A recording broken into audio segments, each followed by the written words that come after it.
Hi guys, back again. We're on a little boat doing a tour of the inner harbor of Victoria, British Columbia, Canada.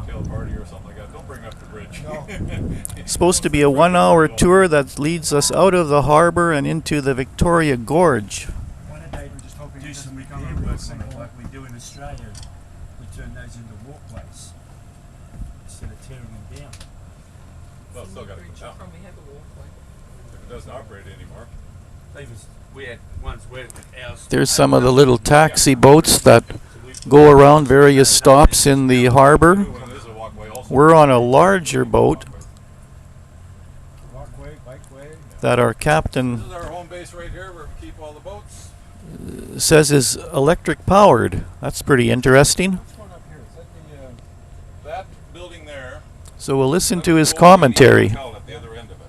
That has all been sold as micro That's suites. the micro suites. That's yeah. the micro suites. And that's That's the the brick portion of that's on the east end of that. And that's all micro suites. They're all in the 200, 250 square foot range. They were all sold almost overnight. 200, 250, going for 200. Yeah. They were sold in no time.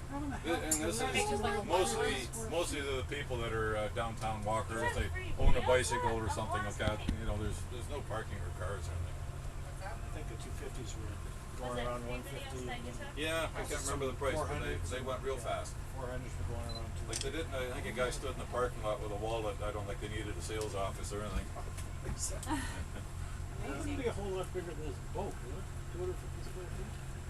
250 square feet is probably not much bigger than a small hotel room. No, it's pretty small. I think you're probably into Murphy beds and things like that. Yeah. It's a pretty unique I've never furniture. seen the that'll micro flip. suites in Japan. I mean, they're all over in Japan, right? Yeah. They can make it pretty efficient. They can. Yeah.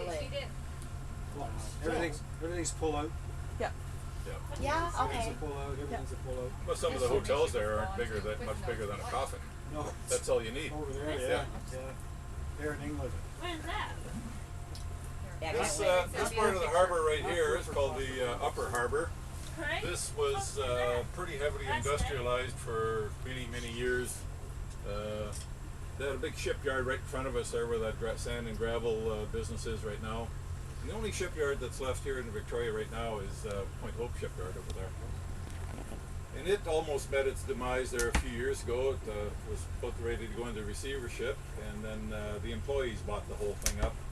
And they're, in fact, I guess with good management, they're doing okay because they're going to double in size. As soon as the bridge is finished, some of the space that's used by the contractors there, when they're finished, Point Hope is going right up to the bridge. That UEL building and Is that right? yeah, everything's getting ripped down. Oh. I'll have to come back and see the change. Yeah. And everything that you see over to the left, all those condos in there, that's an area called Dockside Green. I think that was the look that I. And again, that was all industrial. I said I'll have to come back to see all the change.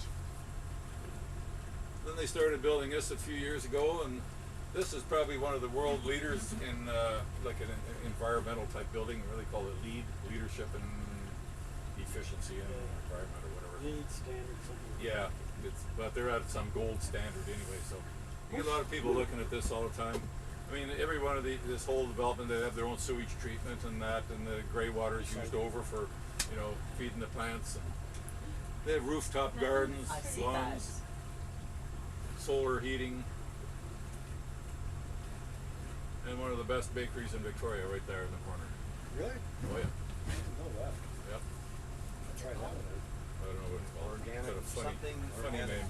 Phil. Best bakery in Victoria. Yeah, good one. If you live there, it's really handy to get to. But I think I drove there 3 times before I found a parking spot. Really? Yeah. Park across the road and Yeah, right in the other side of that Yeah. building there was some parking. you park across the street and walk over. Yeah. Way over there. Is parking generally a problem in Victoria? No. Here's one of those little Just a spot behind it. taxi boats heading back into the And Victoria coming up Harbour. This is the Johnson or the Bay Street Bridge, otherwise known as the Point Ellis Bridge. This is We're in the Victoria, sixth British Columbia, bridge Canada. At this location. The first three were all wooden structure buildings. And the third of the last of the wooden bridges in 24th of May 1897 collapsed.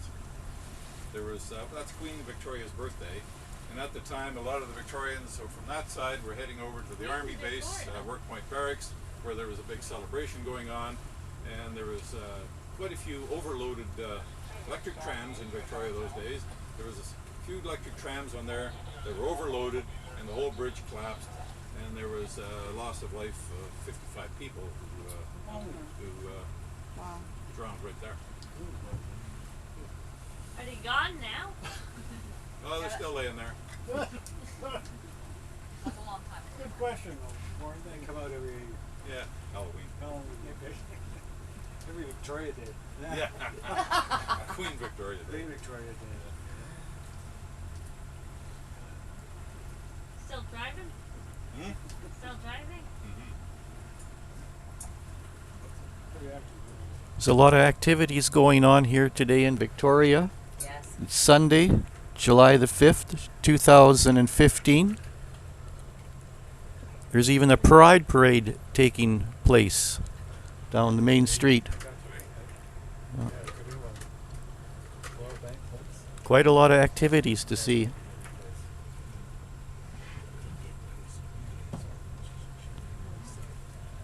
We've been here again this weekend to take part in the 15th annual Western Regional Harley Davidson Hog Rally.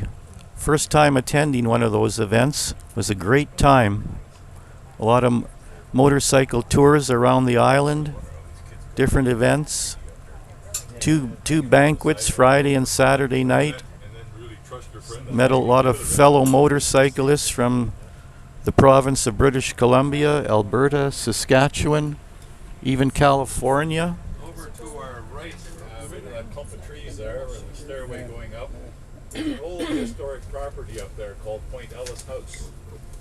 And it's the old family home of a fellow by the name of O'Reilly. He was the gold commissioner in British Columbia way back in the, during all the gold rush days of the 1850s, going up to And the now he Klondike. plays hockey. Now he plays hockey. And so the family built this home in around 1864 and lived there for about 135 years. When they finally sold it, the province bought it, and for many years it's been operating as a museum. The house is a museum, but they also do high tea on the lawn. They have a couple of big marquee tents there, and I think starting this year, this spring, they also started doing breakfast and lunch in they had, like the barn, that used to be the barn.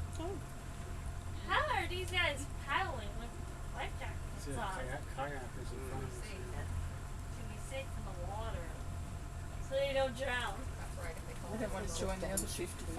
Maybe. I don't know. I don't have a lot of experience with that. Then this can get back up and go in. Maybe you should come in. Maybe. No. No. I'll stay home and look after the lawn. Big scrapyard over there. I know. I can see he's close. Yeah, over to the left there, all those colorful houses there, which my granddaughter years ago, when she was small, called Dr. Seuss houses. Oh, that's perfect. Yeah, exactly. But this area here is called the rail yards.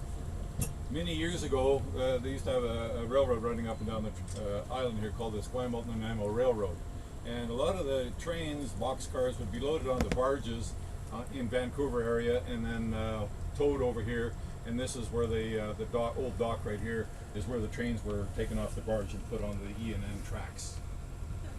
That E&N Railroad stopped running a few years ago. Anyway, this is called rail yards now. They're all mostly 2-3 story homes, probably. Prefab?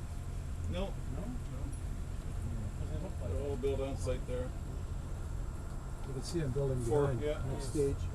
The last Behind phase it. going in now is phase 4, and that's the last one. That almost takes it up to the bridge. About $430,000 for a unit in there. Over to the right here, once you sell your house and get new appliances, you got to get rid of your old appliances, new cars. Is that a hospital That's over where all the old cars and refrigerators all end up here eventually, and they chew them all up and compact them all, and then we send them down to the U.S. They like old steel down there. Goes down to Tacoma, and they smelt it down and make I think rebar, mostly rebar. They might have made my car out of it too, because it's not doing all that well. So I hope you enjoyed this little tour heading out of the Inner Harbour in Victoria, British Columbia, Canada. Until next time, take care and ride safe. A special thank you again to all those shift workers out there. Bye-bye. In the 1980s, there was a big sawmill right here. BC Forest Products here employed about 1,000 to 1,200 men at the mill.